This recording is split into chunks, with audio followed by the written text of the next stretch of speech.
hello, dear users. We're very happy to be here with you this morning, along with Dr. Christel Broady. Christel, thank you very much for joining us and working with us in this webinar series, being you the first guest speaker we have in our community. Thank you very much for being here this morning. My pleasure. Great. So as we told you, users, Dr. Christel Broady, it's our first guest, and she's going to be launching her webinar regarding community of practice. So Christel, be our guest, and one more time, thank you very much. Okay, well, thank you for having me. It's a great honor to be your first visitor. And I wish you so much luck with building your community even stronger. I've already worked with you in Venezuela, and I could not be more impressed by your professional skills and your attitude and care towards the profession, and that's why I'm here. Thank you very much. So why I'm talking about communities of practice is the reason that too many educators in the field of language studies are reinventing the wheel all over the world for the same stuff all the time. Teachers start teaching something and somebody else across the world has done the same thing already, in the same country has done the same thing already, and each person is recreating and reinventing all the lessons and the content and finding resources and spending so much time and productivity on it. But my approach to this is, what if all educators would work together and share resources and share ideas? And then instead of recreating everything from the bottom up and from the beginning, would instead be able to develop their materials higher and better and try out new strategies and try out new technologies. So philosophically, this is where I'm coming from. About 10, 15 years ago, I started talking about that at a conference, and everybody looked at me with big eyes and said, "What are you talking about?" They had no idea what I was talking about. So now today, people are a little bit more open to the idea, but we're still not doing it as educators. And we consider professional development as something that famous people with titles are doing instead of what teachers do with one another. And so with this session, I would like to encourage all of you to look at each other as specialists, as people who have knowledge and who are worth to be shared. And that's the context to my session. So let's go with it.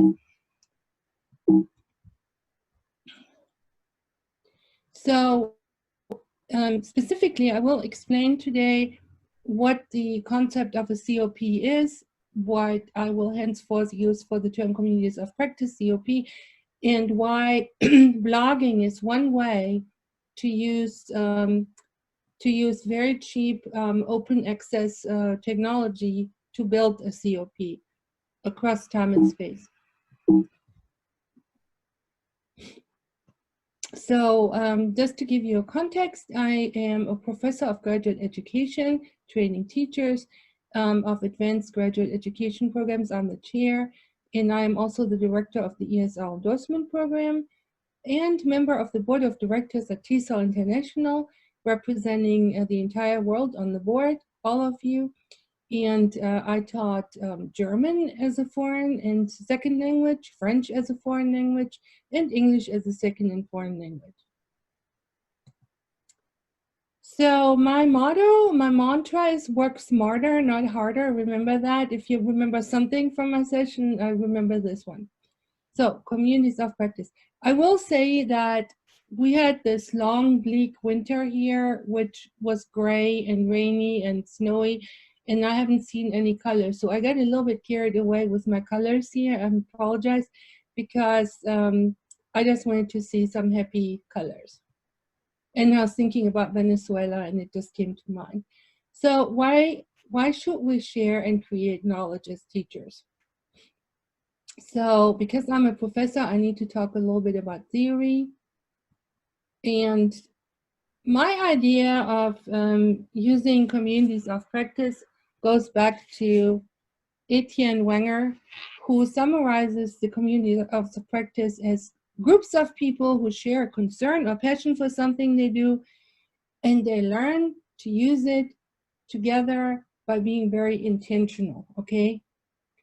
And this learning, but the learning in COPs does not always happen because it's intentional. Like if you attend a professional development or a class, you know you go there because you're supposed to learn something, right? Sometimes we do and sometimes we don't. But in COPs, learning sometimes happens unintentionally because people share something and sometimes it's relevant to you and sometimes it's not. So you only pick up on that's what's intentional and relevant to you.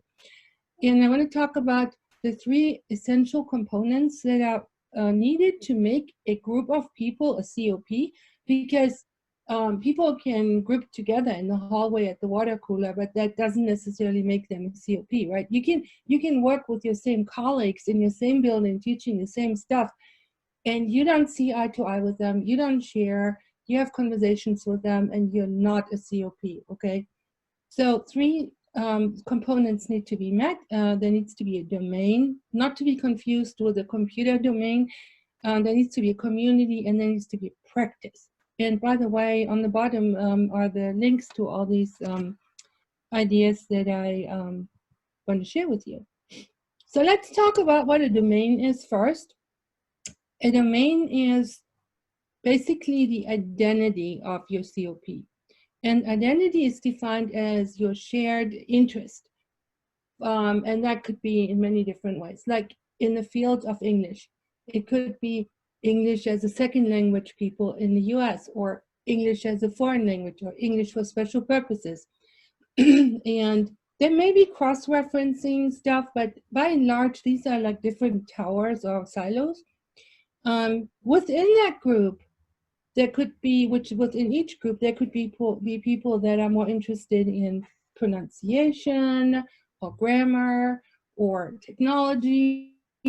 And that is by itself another COP that overlaps with each other, right? But you see the identity is the shared knowledge. So my field is English as a second or foreign language, okay? But specifically in this field, my passion is for technology, right? Though I also do pronunciation and phonology and all these things, but my heart, my passion is in technology, or CAL, Computer Assisted Language Learning. CAL, it's called by TESOL.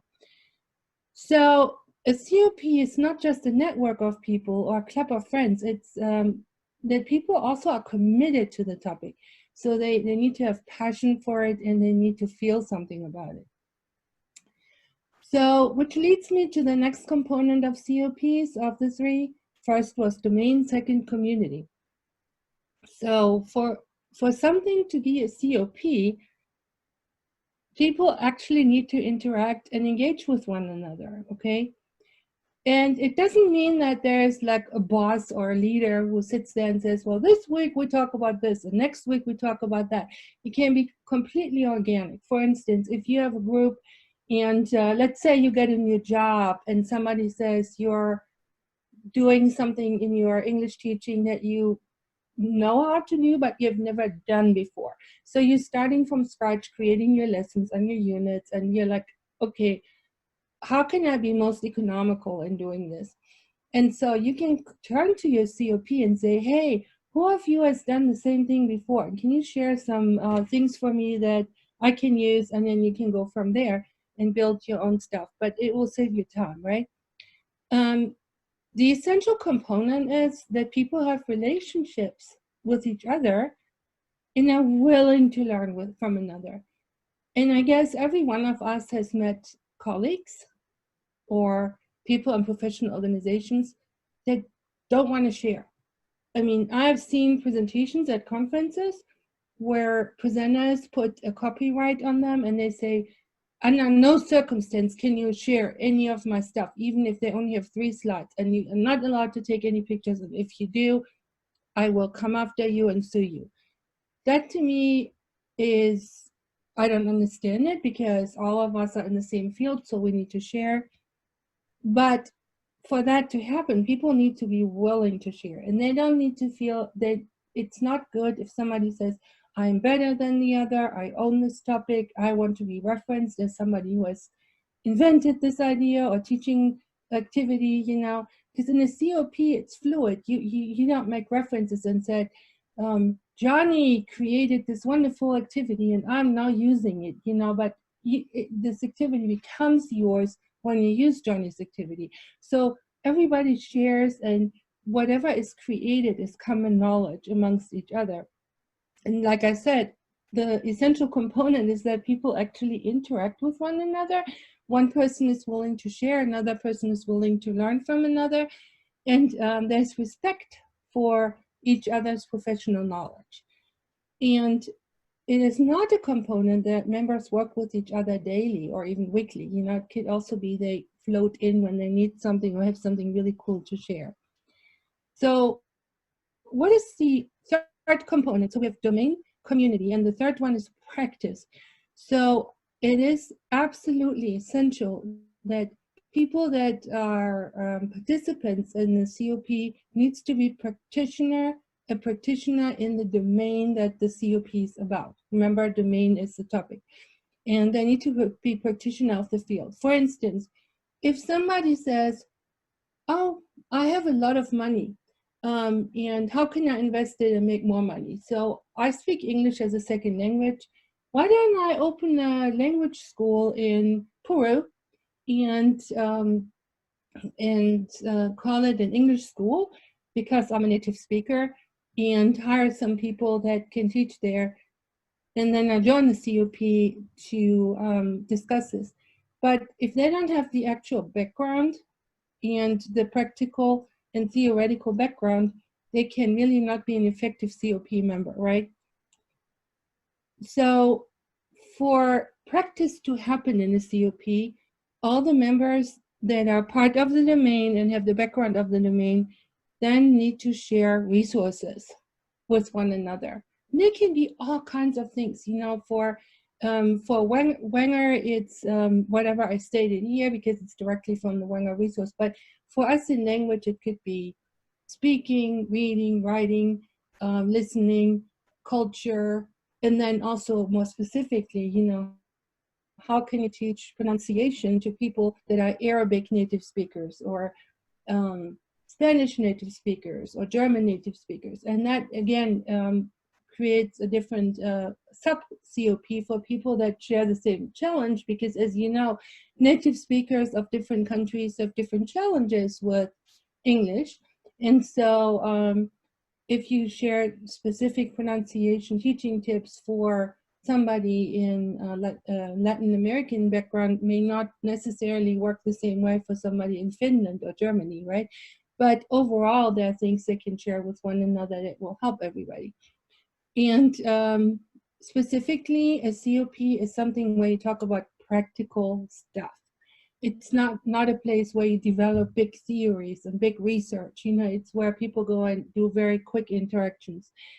And the trust and the you know, the modus operandi needs to be developed over time. So not from the first day you have the exactly best way of handling this, you know. So you need to give it some time and develop things with one another, how you best interact for it to work. So I do have a couple of visuals for how COPs can look, and I hope they are helpful because not every COP is the same one, right? So let's look at this one. So this one is a very down and dirty Etienne Wenger definition of how Wenger defined the person who invented the idea of COP. Says their domains, practice, community. This is kind of a recycling of what we did before. And then, so how can you participate in them, right? So for instance, let's say you have Yolanda having the idea a COP would be really great. You know, I would like to have a COP. So Yolanda is so invested that she's a core person. And I don't know if you see it, I can see it really big in my presentation. I don't know if you see it so big on yours. That's very dark blue on the bottom. And she's the core person, maybe along with some colleagues. And then that group of core people is also the leaders, if you will. You know, even though there are no leaders as in hierarchy, leaders maybe in getting people initiate discourse, posting questions, or just engaging so other people are participating. And then around that, the next level are the regulars, the people that look into the COP every once in a while and say, let's see what cool stuff has been there, if I can use something. Maybe I found something, maybe not, but they check in regularly, like once a week or every few days. You also have experts and beginners there, and people that are episodic beginners are experts. Okay, so what does that mean? So you have experts. Every day somebody is an expert in something else. Maybe somebody had an amazing program at their teacher training where they had a professor that taught them so much about topic A, and then they really got passionate about it, and during their professional practice they became experts for it. Like, I'm somewhat of an expert in the technology call area, right? And then you have beginners, people that say, I really would like to use technology, but I don't know how to do that. You know, I know how to teach English, but I don't know how to use technology to be effective. So you have the experts and the beginners in the same field interacting with one another, where an expert says, hey guys, I found out this very cool new strategy. You know, does anybody want to learn about it? Here it is. And the beginners write back and say, man, this is really cool. This helps me out in what I want to do. And they learn from the expert, right? And be mindful that experts and beginners can be exchanging that space every single day, because the beginner that learns from the expert on computer stuff may say, I found this really cool thing about pronunciation, and I'm really an expert in this. And the computer expert says, oh, I'm a beginner in this, so can you share that with me? And so they switch roles, right? And that's the episodic ones that switch roles. Then around that, the next circle are the peripherals. These are people that say, this sounds like it could be a good idea, the COP, but I'm not really sure. So every once in a while I go and peek in, but I'm not really convinced that this is working for me. So maybe every half a year I look in, and maybe that particular day when I look in there, because they cannot read everything that happened, because they're not part of the, you know, the domain, they say, still nothing there for me, you know, because they are not part of the dialogues that happen between the experts and the beginners. And then, of course, there are the outsiders and tangential people that hear about the COP, but they don't know how to get there and how to use it. Then there's another COP model about the situated and transformative learning, because the transformative nature is important, because in order for a COP to work, it needs to have people, like I said in the second part, that need to be passionate about learning, and they need to feel that they really want to learn something more, or really want to share something more and help others to become better at it. And in that, it's transformative, and it doesn't wait for you to take a class or a professional development event or something where you need to pay money or read books. Instead, the transformation happens organically with colleagues, and that's what we usually call the lifelong learning, but it's the effort of making it happen. And in that, you're transformed as a teacher to not look at you as somebody who receives knowledge from others, but as somebody who creates knowledge by yourself in conjunction with colleagues, okay? That's the transformative learning, and it also means to take ownership of your destiny as a teacher, to be able to create knowledge. It may not have big fancy names or big fancy theory names, but at the same time, it will be something that you own, okay? So how does that work? So you have the core group, like in the other picture, the core group in the very small nugget here is the core group. And then you have all the members here that participate. But then this is broken down by participation levels, okay? So you have others that the full membership is engaged, right? And remember, the core group could be the COP on English for specific purposes, for engineers, for instance, or for medical personnel, or for hospitality people. And then you have the full membership who's committed and sharing and part of it. Then you have people that peripherally come in and they say, I'm thinking about, I'm in Nicaragua and I would like to also build a program for hospitality, but I don't really know how to do it. So every once in a while, I peek into this community and see if there's something I can learn from them to be better. And then you have the transactional participation, which are people that, you know, that participate even less, and the passive access. These are people that are like voyeurs, okay? They come in, they read, they leave, they don't participate actively, they don't make any postings. It's like they're looking, peeking through the window and reading what you have, but they don't ever admit that they're there. They're lurkers, okay? But I'm not saying that to show less respect to them, because they're there to learn too, but they're not willing for whatever reasons to be open about that and to share anything that they have, or to even say, hey, great job, I really like this, I'm going to use this in my class. They're kind of the people that are the introverts of a COP, okay? All right. So then we have this also broken down by the 4 different outlying components. So we have the domain, the shared inquiry area. Like I said, it could be people that teach hospitality people, or people that are interested in phonology because that's the main part of their job, or people that want to just learn more about pedagogy, okay? Then you can have people that are more interested in pedagogy of teaching English as a second language in the US, or in countries where English is spoken, and they have internationals coming in and want to teach them in intensive university programs or in schools. Those ones are the domains. And then you have the members.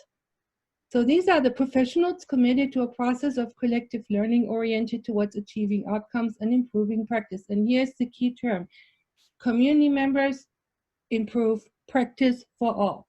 So whatever somebody knows, they share with others. There's no ownership, there's no money involved, there's no official times to meet, you know, they just put it out there asynchronously and people pick it up and use it. And then there's, of course, the important component of practice. So you are talking about key concepts of your profession, you share resources, you are doing 2 things. You're curating knowledge and you're creating knowledge, okay? So curating knowledge means that you say, oh my gosh, I just went to the TESOL convention in Denver, which happens in March, and I learned something at the Electronic Village from another practitioner also from Latin America about something they do in their classrooms in college, and it is awesome. So I'm going to share that with you. But that would be like resource and expertise, you know. And another person says, oh, I did something similar. I didn't learn it at a fancy conference, but I just discovered that myself, and this is what I'm doing with this, you know, and they're sharing it there. But jointly, all of the people talking about, for instance, let's say flipped learning, okay? They sharpen the subject, and they create more and more and more knowledge by their own professional learning and sharing. And in the process, they develop new resources, processes, and methods. And guess what? You don't have to buy textbooks for that, or expensive books from the US or from England, from Cambridge, whatever. Instead, all this is created in your COP and shared with one another. And okay, so it's not at one cool place where you say, what's the topic? You know, here I need to look at the book's index and see what I want to learn. you really need to participate in the COP to gain access to it, which is the component of practice. Remember, one of the 3 components. And the next one is continuous improvement, because you would not access a COP and share something if you would not have first reflected on it. So you reflect on practice, and you're evaluating the impact of something and the outcome, and you're continuously inquiring, does it work or not? And thereby, when you do this as a shared activity with others, you're refining everything. You refine practice, you refine methods, and in the process, even develop new resources, right? So somebody can say, so I'm doing this hospitality thing in Nicaragua or whatever in Argentina, and I have a different group of hospitality people. Like in Cusco in Peru, you have the people that are trekking with tourists. They take care of people that want to go to Machu Picchu. But in Argentina, maybe you have people that say, I want to teach people who come here to learn tango, so how can do that best? And so you're creating knowledge for this particular group. So again, let's look at the levels of participation, and by now you get this picture. Again, you have the core group, the active people, the occasional people, the peripheral people, the transactional people, in all these levels, and all of that is okay. You don't need to be a core person in order to be a serious COP member, okay? Because membership is fluid. A membership in a COP doesn't mean, if you want to be a member of our COP, you need to log in every Tuesday at 8 o'clock, or you need to log in every day at least once. First of all, there's nobody who's the boss, first. Secondly, there's no requirement to be in there, okay? You can have maybe a discussion leader who says, hey, I want to develop the idea of hospitality and teaching people who don't have a high school degree, who are not very good in their own language, in Spanish even, and I have to teach these people and give me some ideas how I can teach people that have very few academic study skills, if anybody knows something. And they can say, let's meet regularly here and develop something new so we all can benefit from it. You can do that, okay? But it's not a requirement for other people to follow that, because you're not their boss, right? But people can say, hey, I'm really busy right now. I'm getting married. I have a sick child. I'm not going to check in for a while, so I come back when I can. So there's no requirement for somebody else to follow the suggestion of somebody else. But you can always make a suggestion to say, how about we spend the next 4 weeks on all pooling our ideas together and see what works for all of us, and can we do that? But it's not a requirement. So here's yet another idea, how you can share ideas, you can have hot topic discussions, reading groups, joint events, joint responses. Hot topic discussions happen at the Electronic Village at the TESOL International Association conventions, where people say, what are things that are really hot right now? Let's talk about that. And the other one that you can do is you can document practice. What are people doing, okay? You can create collections of stuff. You can solve direct problems, like what I said, about the hospitality, teaching people that have very low educational background or study skills. So how do I teach them? You can do learning projects by saying, hey, what if everybody figures out the best ways of using flipped learning and we share it with one another? And you can collaborate. You can also be going as far as saying we create mutual benchmarks, models of practice, or external benchmarks. We find some ways like, how's hospitality taught in China? Because they also have a lot of tourists. So let's look at them and see if we can learn anything from them, right? You can have formal practice transfer of knowledge. You can even do trainings and workshops if you want. If you say, man, it seems like I have 50 people who want to learn about a certain topic. How about if we do like a seminar or webinar to do this? And you can do that too, formally. You can have invited speakers, like I am here today, because, you know, I'm not getting paid. I'm not part of your community, but I'm an invited speaker to contribute knowledge. You can even go so far as having a help desk if somebody says, hey, I'm so involved in this and I can be a person that can help others how to do things. And I just put my name out as somebody who can help others to find their way in the COP. So if they're confused, and I'm not paid for it or anything, I just do it because I really love to help others. And you can have guests and visit and even field trips, you know, and say, hey, I'm doing this program, which is really cool. Come on over and look at it and get a personal impression of how this works. If it doesn't make sense to you online, you know, I can invite you to look at it. You can have practice fairs, which is kind of like the electronic village. And I'm thinking back on when I was in Venezuela and we trained for 1 week and each person became a subject area specialist in their area. And then we had a Venezuela um, electronic village where people of the profession were invited and they could pick a topic they were interested in and circulate around the tables, where we had the original group each presenting in a different area at the same time, and people could rotate around the room and learn about the different topics. And it was the coolest thing ever. It was very informal, very bottom-up driven by people in the field, and it wasn't a big specialist holding a talk. It was practitioners all on different tables, and the learners walked around and learned about the topics of their choices and could learn from several ones, okay?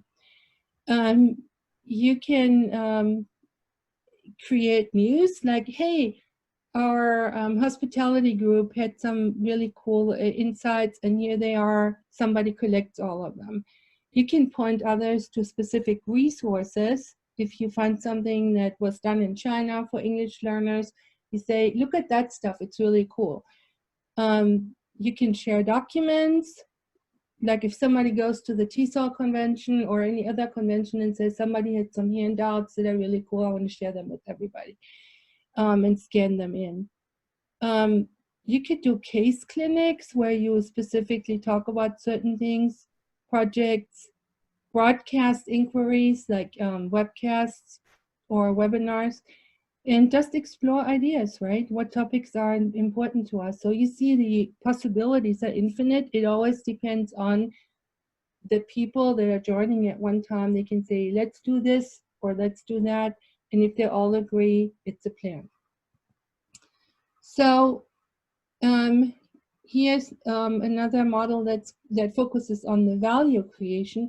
So you start with the strategy that you have, like when you open this COP, create the domains, the community, the practice. Remember, we talked about that twice. And then this all creates a performance of the members, various types of engagement, and that creates in learning and sharing. And then here's one of the most important words that make me want to be part of COPs or create them or kick them off. The word stewardship. Stewardship is a way of embracing giving and sharing without benefiting something for yourself. I find that one of the most important driving forces in education, because most people become teachers because they really like other people and they like to share things and they like to make their lives better and they like to be agents of change. These are all essential components of COPs, right? As you can imagine. And stewardship is at the core of many teachers. However, there are some teachers, when they create something, they say, I want to be paid for it. I put it out on the webpage and you can download my plans, but you have to pay for it. Now, that's okay for them, but I personally believe in stewardship of sharing, of giving freely to others and receiving freely from them, and in really having the stewardship at your heart and COPs are definitely driven by stewardship. You know, of course, sometimes somebody can come and say, I just want to learn something. I don't want to give something. Okay, that's all right too. But there needs to be, by other people, there needs to be somebody of stewardship, of giving. So if you want to learn more about all of this, here is a link to the learning theories of Wenger's theory, from which I pulled a lot of it. There's even a free audiobook on the site. So I really encourage you to go there and think about it, and see if you can kick off your COP or join together in one. So what are some obstacles for teachers to create a COP in person, right? You can also have a COP in person where you get together, you know, regularly, and people have regular regional conferences, little meetings at workplaces and language schools. That could be a COP. But what are the common obstacles? Geographic distances, like hospitality is done in this country and this part of the country, but we're not really coming together ever. Time is a problem, because who has time to travel somewhere else and meet with people? Money. In order to travel and participate in certain things, you need money. Sometimes you don't even know how to find these people. You know, who knows what a hospitality person learning about hospitality, where you can find them, like in another country. And networking opportunities, people are not aware of how to network with people in the same passion area. Some people are apprehensive to reach out to others. You know, they would never dare to write to somebody else and say, hey, I saw that you're doing this, would you share with me? Because they feel embarrassed. And there's 1,000 more reasons that keep people from working with others, and they stay in their silo and work by themselves. And again, create everything from the bottom up, where when they work with others, they immediately start on a higher level. So I thought we can fix that, and I thought about some ways to do it. And one of my most effective ways of creating COP for my groups is, first of all, I needed to believe that I could do it, and I use blogging.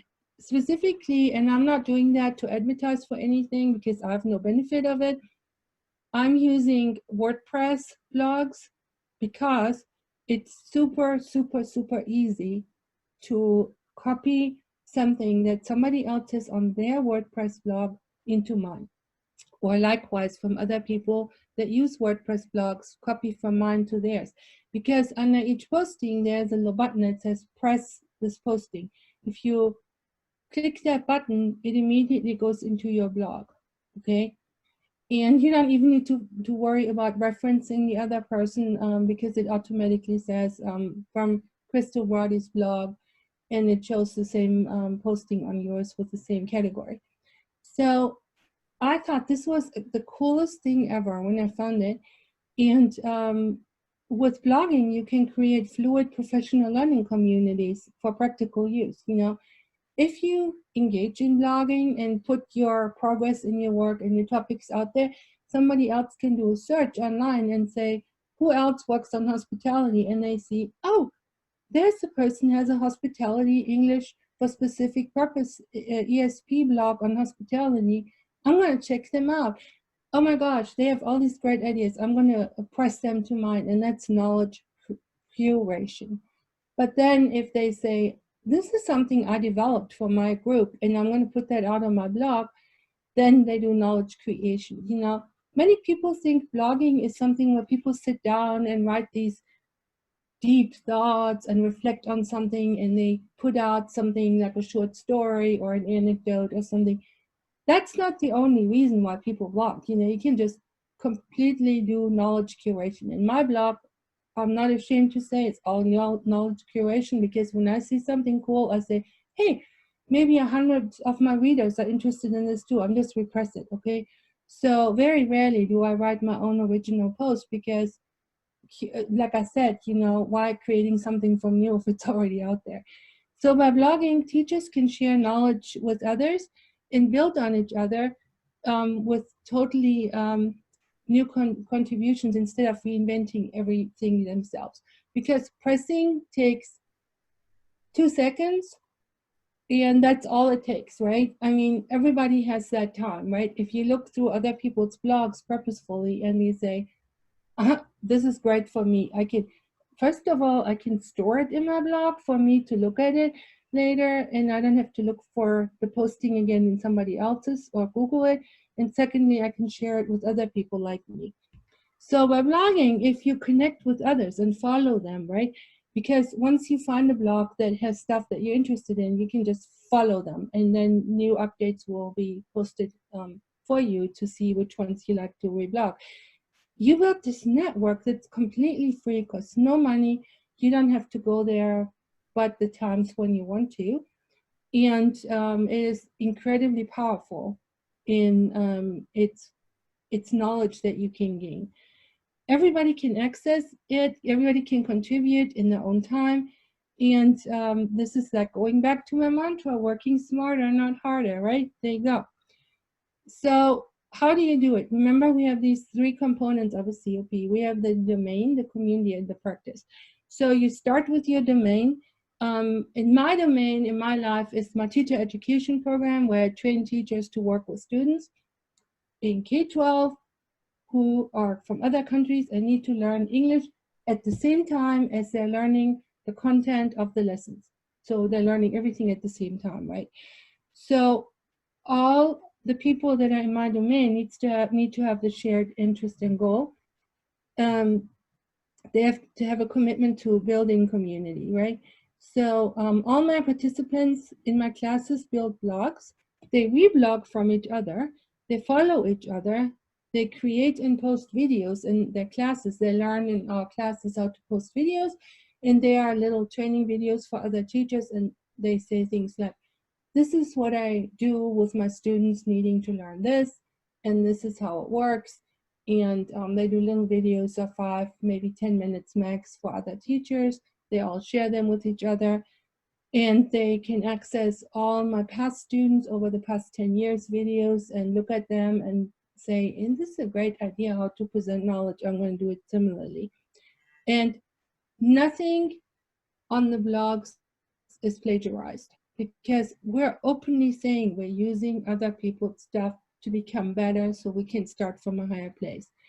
Then the last one is the growth factor of the COP, okay? So initially I started with my students enrolled in the program, right? Those students become alum students, okay? They are finishing their programs, they're in the field now. And each year we have more alums, right? Now we have many, many, many more. Then their colleagues in their workplaces get really interested in this, because they're saying, I teach math to people from China, but I don't know. I know how to teach math, but I don't know how to teach English to these people. And obviously, without English, they cannot learn math. So they become aware of these blogs and they go, oh, this is how I should do math, because all the blogs have stuff about math, science, social studies, and language arts. They find activities there, they find tips there, they find lesson plans there, and voila, they become members of the community. And then other people join them from all over the world. I had one student do a WIDA video, how to use WIDA assessment, and all of a sudden, when people do a search on WIDA, her video was the most watched video in the world. So she became even an influencer, right? And she comes from this tiny, tiny little village in Kentucky that nobody knows. And all of a sudden, she's the most watched video on WIDA. So stuff happens. And just an anecdote, last week, a school district called me and said, could they do a webinar with me to recruit my students as new teachers for the school districts, because they're so impressed by what my students know. And they specifically talked about the blogs that have turned out to be the biggest professional learning tools in their schools for other teachers that are not part of our program. They're using it, and she is a supervisor, and she has heard about them and then used them herself when she trains people. She says those blogs are just the coolest thing, because they're always updated. When people leave your program, they still use them, and they put practice things on there, little best practice things, and our schools love them. We want to get more of your teachers. So now I am having technology and an ESL LDLT blog, and I at last count I had people in 157 countries following me. The technology blog 136. My ESL blog got an award for the top 100 ESL blogs in the world. And my technology blog is voted 50 most read teacher ed IT blogs in the world. So it started just as sharing and stewardship and bringing people together, and all of a sudden they have worldwide attention. So my suggestion is give it a try. And here's my contact information for you and the blogs. And I'm gonna log out of this so I can see my hosts here while I talk about the questions that they send. 1 second. I'm gonna have to rearrange this to see them. Where are you guys? Hi, Christel. We're here. Hi. I tried to find on my screen the little window with your pictures. Well, can't find it. So I'm just talking to you by my microphone. So I have the questions that you sent before. Do you want me to go through them, or do you want to ask additional or other questions instead of? No, those questions would be nice, Christel. And first, before you start answering this question, let me tell you that we're very pleased with this. I mean, it has been an interesting webinar, and I'm sure our community will appreciate it very much. I mean, like, Thank you. yes. So yes, these are possible questions that we thought that maybe our members would like to ask you after your presentation, even though uh, mm, there is certain information that you share that could help us answer this. On the first question that it says, what are the benefits for language teachers or learners to be part of a community of practice? I would like to add something. I mean, would you say, I mean, as a practitioner, as a professional, that to be part of a community of practice is a must for teachers and learners of English? Would you say that? No, not at all. But I think it's essential that you find people with whom you share interests, okay? But for example, if you find somebody who is really cool with technology and says, here are things you can do with your computer, like for instance, a special education person, right? Yes. Says, here are some ideas what you can do with students that are dyslexic, or with students who are ADHD or visually impaired, right? And you say, I have some English learning students that have those challenges.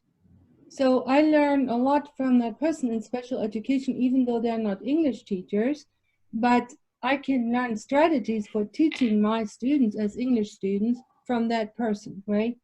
So of course, these boundaries are fluid, you know, like if you are encountering a new situation where, let's say, in the US, we have fully inclusive classrooms. You know, you have a student with Tourette syndrome. You've never dealt with that before. You really don't know anything about it. And you find like a site that talks about Tourette syndrome. That could be your community of practice for that particular question. So things are fluid, right?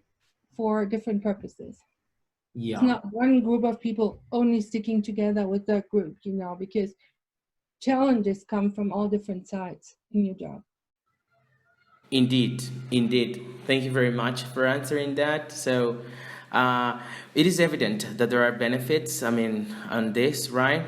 So, which would you think are the key points, I mean, that you can mention, apart from the ones that you already said? I mean, you stated very important information, but how have, community of practice revolutionized or impact the EFL area worldwide? I mean, do you think this has now a very, huge influence for EFL teachers around the world? Oh my God, yes. Look at the internet of how many people across the whole world are communicating and sharing, right? Yes. So in the old days, we had professors that maybe went to another country whose language they teach one time, and they collected everything they could, and they had all these old stuff like old posters, old menus, old realia, as we called them, and old pictures, and they were teaching stuff, and things had changed in the country, right, where the language is spoken, but they had no money to go there, so they had this old material to look really boring to the kids, right, because kids think something that's older than 2 years is old. And so all of a sudden, with technology, with the advent of technology and the professional learning communities popping up, you have access to knowledge at every second that stuff develops, right? Every new technology. Like, think about the rise of digital handheld devices. You know, before we had handheld telephones, we were at desktop computers, big computers, right? And they had 1 gigabyte, and internet was really slow. Today, we have much more power in our hands, in our tiny little cell phone, with internet everywhere, with our own hotspots. We can connect everywhere with people around the world at any time. And of course, it revolutionized the field, right? However, however, many teachers use technology only for social purposes. They totally leave out the huge learning opportunity that technology offers them for learning and teaching. That is bad. It's really bad, because you know why? Because all the students know about the digital power. And the students come to the class where the teacher doesn't acknowledge and implement technology, and the students say, "What's wrong with you? Why are you not using technology? Why do you make us do everything by hand on paper instead of using technology for it?" And students are befuddled and bewildered when they do stuff on paper, in books. They go like, "What's wrong with you?" So yes, I mean, it's not just COPs, it's digital technology overall. Does that make sense? Yes, totally, completely. Thank you very much. As you were saying here in your presentation, you were saying that we may be working in the same place and teaching the same things, right? But we may not be a community, right? Absolutely. Yeah. So I mean, if any institution, I mean, can any institution develop their own its own community of practice? I mean, why do you think this happens? If we're teaching at the same place, we're supposed to work with the same syllabi, develop the same competences in our students. I mean, how? I mean, why does it happen? I mean, not being a community while working at the same place. It's people. It's people. Let's say somebody teaches who does not want to have his colleagues see how badly they are prepared. They don't put a lot of work into things. They don't try to educate themselves lifelong, and they still use the same lesson plan they used 20 years ago. And then a young colleague comes in and says, "Oh, all these cool things with technology, and I'm changing my lesson plan every day. I never teach the same way." The other person feels defensive and says, "I don't want him to see what I'm doing," even though the students talk about that and everybody knows how everybody's doing, right? And other things are, they just don't want to share. They go, "That's my stuff. I don't want to share anything with the new people. Let them struggle themselves through everything," right? Yes. Not stewardship. It's not stewardship. Other people don't care about the students that they teach. They go, "I don't care. I just go to work, get my paycheck, do the minimum, and go home. Yes. Why should I talk with my colleagues? I'm not interested in that, because I'm not interested in my students, frankly." Yes. So that's not stewardship, and that's not community, right? It's definitely not a domain, because they're not really interested in something. So, I mean, it's all human factors. Like I said, the identified three components are to have a commonly shared passion for a topic. It's called the domain by Wenger. And then you have community, a purposeful attempt to build community that needs to be from every part of the community, right? It cannot be me coming to a new job and saying, "Hey guys, you want to meet after hours? or in between or over lunch and talk about stuff and learn from each other? And they look at me like, Yeah. no. I Yes. cannot do that like 10 times and say, hey, I get this good new ideas. Do you want to hear them? And they go, nope. And like, it's the same on my campus, right? I mean, we're in the department that teaches how to teach. Yes. All the other departments are content people. Do you think they come to me and say, would you like to tell me how to teach? Or what do you think would happen if I go to a philosophy professor who's really important and really smart, he thinks, and say, hey, there are some things that can teach you how you can do better in your classes. What do you think would happen? Yes, yes, it's totally. I mean, it's totally what you're saying. I think we hope we. I mean, most of us teachers that like working and connecting and sharing experiences with others have lived. I have gotten those looks as well. But thank you for pointing it out. I mean, it is a matter of interest, especially. I mean, caring about our students that moves us to do things and to work with things like this.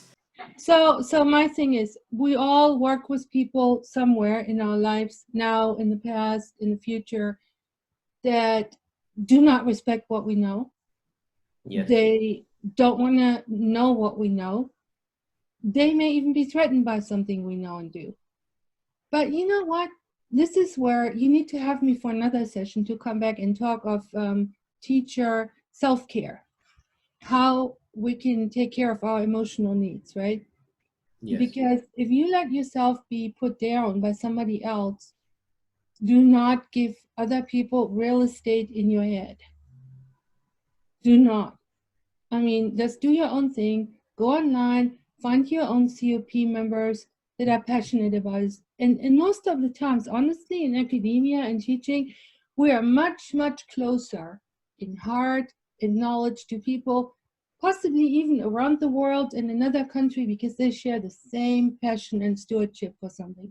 And that's what recharges our batteries. Most of the times, not the people down the hall. Yes. Perfect. Dr. Crystal, one more question.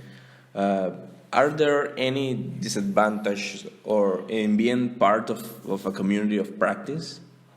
Yes, and in my dissertation, I wrote about that, even though at the time we didn't use the term community of practice. I didn't know about it, but it was kind of a community of practice.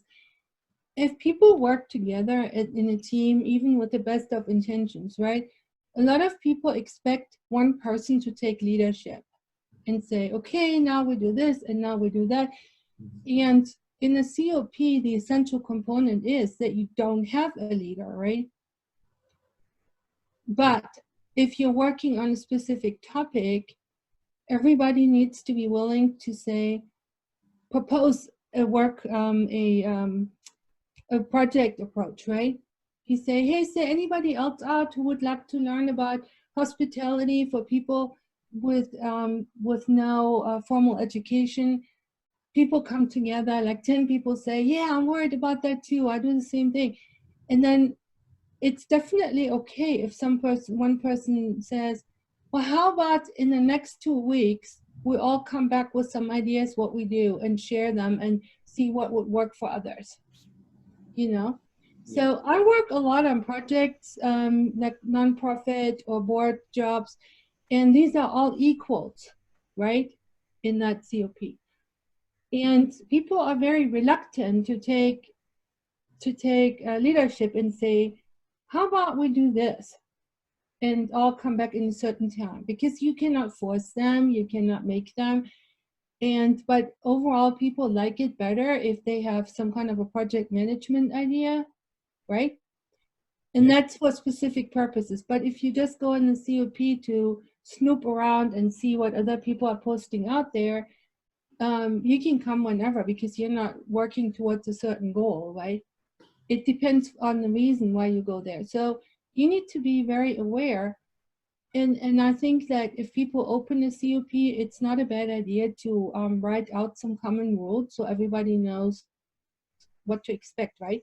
Like if you just come to the COP to look around without a certain goal, just to look around if you find something that works, then you do this.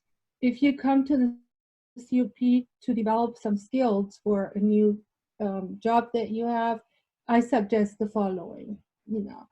And so I find in my life experience with COPs that people do better if they have something to work with, you know, like not instructions per se, but guidance, you know. Yes. And then they say, well, if you want to learn new skills on how to teach phonology to 10-year-olds in your after school language school in, let's say, Guatemala, rich people send their kids to an English school after hours and they need to learn this. But I only know how to teach adults. I don't know how to teach 10-year-olds, right?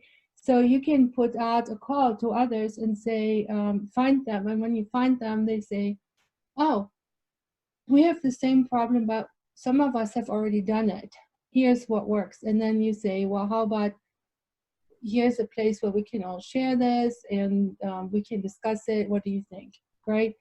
But if somebody takes leadership in specific project, that helps. If people just float around aimlessly, you know, sometimes it can go disappear in the black hole. Perfect. Thank you, Sir Christel, for clarifying this.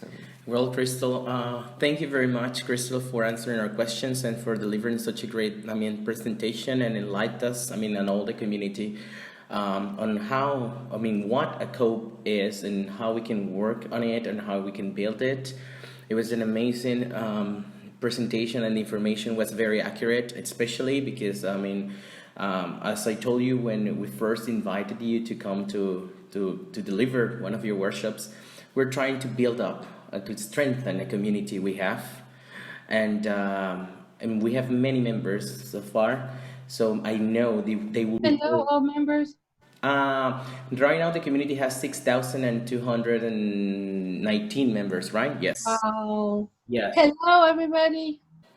Yes, so I know they're very interested. In fact, many others were interested when we first published, the poster for your webinar. Some other associations were interested in sharing with their members, such as TESOL Spain, Brass TESOL, Panama TESOL. They were very eager to help us sharing the information because they know as well that this topic is essential now for teachers, because there's no better way to upgrade ourselves by sharing with other teachers and connecting to each other in order to improve our educational practice, for the sake of our students. Yeah, and even things like what textbooks are good, or should I even use textbooks, or if not, what materials can I use instead of textbooks because they're too expensive for my students. Yes. Or if I do have money for textbooks, which ones do you recommend that are up to date and cool? And, every question warrants a COP entry. Yes, totally. So, Christel, one more time, we want to thank you for your time and for, taking the time to share with our community and to other people around the world, and accepting our invitation to be here. We're very honored to have you. We're very pleased with your presentation, and we do hope that in a future, a similar occasion can be, repeated, so we can see you one more time with us in a future and share more information with our community. Since this very moment and since the moment you accepted our invitation, you became part of this community. Thank you very much. Call on me anytime, okay? And good luck, everybody. And I hope that you do a lot of COP activities and gain strength and self-confidence and wisdom by sharing. Thank you very much, Christel, one more time. And we hope to see you soon. And we hope you have a great day. Thank you. Well, dear editors, we have come to the end of our first webinar. It has been a pleasure to work for you one more time. Indeed, we would love to invite you to stay tuned for our next webinar, which will be delivered by Professor Marina Gonzalez from Argentina. More news about this coming soon. All best. Bye.